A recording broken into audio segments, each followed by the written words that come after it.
So I want to talk a little bit about hope this morning. And hope was represented for me recently in the demonstrations in New York City around climate change. And as part of that time, there was a young woman from the Marshall Islands who was allowed to speak in the UN General Assembly in the hall. She was a civil society representative, which is kind of interesting to me. It's a very formal title of saying, oh yes, there are people. It's not just governments. There are people outside of these formal structures. She was selected from 500 possible representatives. She's 27. Her name is Kathy Jetnell Kitchener. And she spoke a little while to that group, and then she offered a poem. She is a poet. She wrote this poem to her 7-month-old daughter. And I read it to you this morning. Dear Matafele Panem, you are a 7-month-old sunrise of gummy smiles.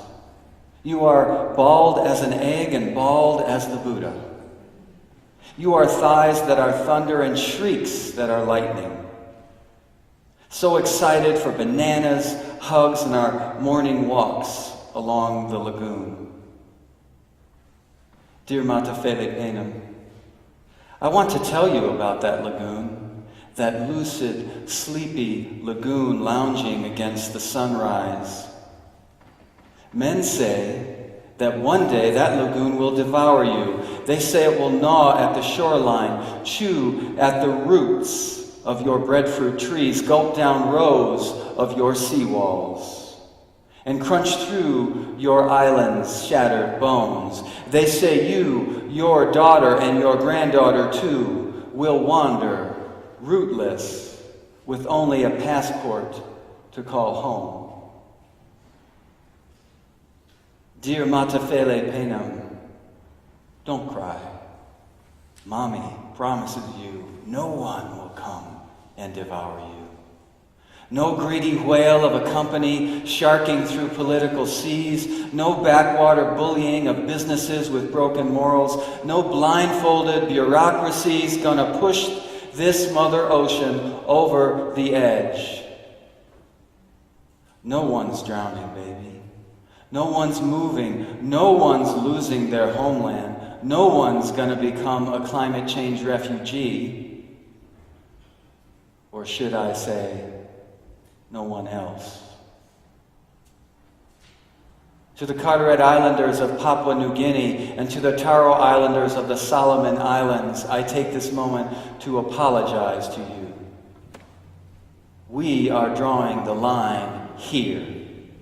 Because, baby, we are going to fight. Your mommy, daddy, Bubujima, your country, and president too. We will all fight. And even though there are those hidden behind platinum titles who like to pretend that we don't exist at the Marshall Islands, Tuvalu, Kiribati, Maldives, and Typhoon Haiyan in the Philippines, and floods of Pakistan, Algeria, Colombia, and all the hurricanes, earthquakes, and tidal waves don't exist. Still,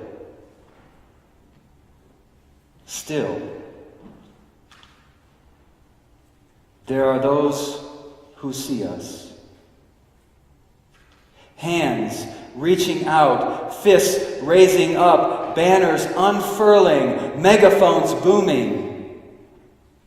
And we are canoes blocking coal ships. We are the rich, clean soil of the farmers past. We are petitions blooming from teenage fingertips. We are families biking, recycling, reusing, engineers dreaming, designing, building, artisans painting, dancing, writing, and we are spreading the word. And there are thousands out on the street. marching with signs, hand in hand, chanting for change now. And they're marching for you, baby. They're marching for us. Because we deserve to do more than just survive. We deserve to thrive. Dear Matafele Benam, your eyes are heavy with drowsy weight, so just close those eyes, baby, and sleep in peace, because we won't let you down. You'll see.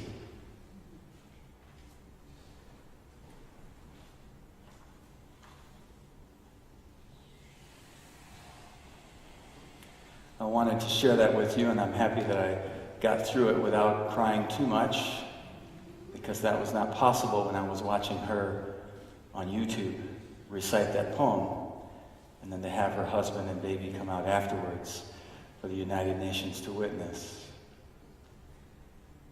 So here's a young woman with the voice of a prophet, in some ways calling us to hope.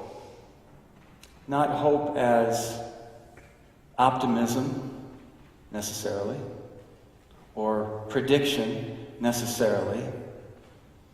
I hope to win the lottery. Or some sort of long odds prayer, a desperation heave, if you will, at the end of a football game. This is a different kind of hope. This is a different kind of prayer. This is prayer meant to take us into a space that we're called to, a space that is meant to prepare us to meet what is real in our lives, in our own individual lives, in our lives together. It's a good way to remember what prayer is for. It's not meant to take us somewhere. It's, in some ways, you might say, meant to retrieve us from where we've been and bring us back to what is now and what is real, to prepare us.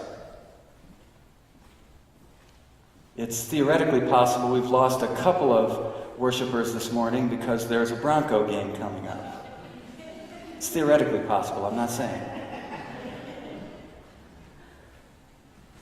But there is a way in which can use that clever and ever-present cultural happening to remember there's always this sense of preparation for the challenge to come. Prayer is like that. It's meant to prepare us, to bring us into the space to be ready to meet what is. Sometimes that means softening, sometimes that means resolve, sometimes it means all of it together and blending it all together. And that's the kind of hope I'm offering us this morning. Inviting us into hope as a resolution, hope as a commitment, hope as a choice. The world is as it is. Can we get real with that? All of it. Some of it joyful, some of it ugly, painful. But can we get real with that? Can we put it in our circle? Can we be in a circle place big enough to hold it? And then at that point, to still say, yes. Like the liberation theologian Rubem Alves, who we heard this morning, can we make our bodies into seeds of the future? Can we commit to something passionately that will likely not happen in our lifetime or not reach its fullest bloom? Can we have that deep of a commitment? In our circle of all the ages, can we love the children and the children yet to come so much that we will work now for something we will never see in this body? Can we have that kind of disciplined love? Can we make that choice by stepping into the circle? So this morning, we come to our communion circle, our great circle of life. And I ask you as a prayer, before you get up from your seat, if that's what you choose to do, and join that circle, to ask yourself a question. Am I willing to choose hope? Am I willing to step into a circle of hope? Even if I'm not on top of the world today. Even if the data looks tough. Even if the odds seem long. Am I willing to stand up and walk into that circle and say, I choose hope. I choose to be with others in hope. And we choose to make our lives a poem to the babies and those yet to come, and to all those not in the human family in other nations. That's the kind of circle that I want to stand in. And I sure want to have others standing next to me.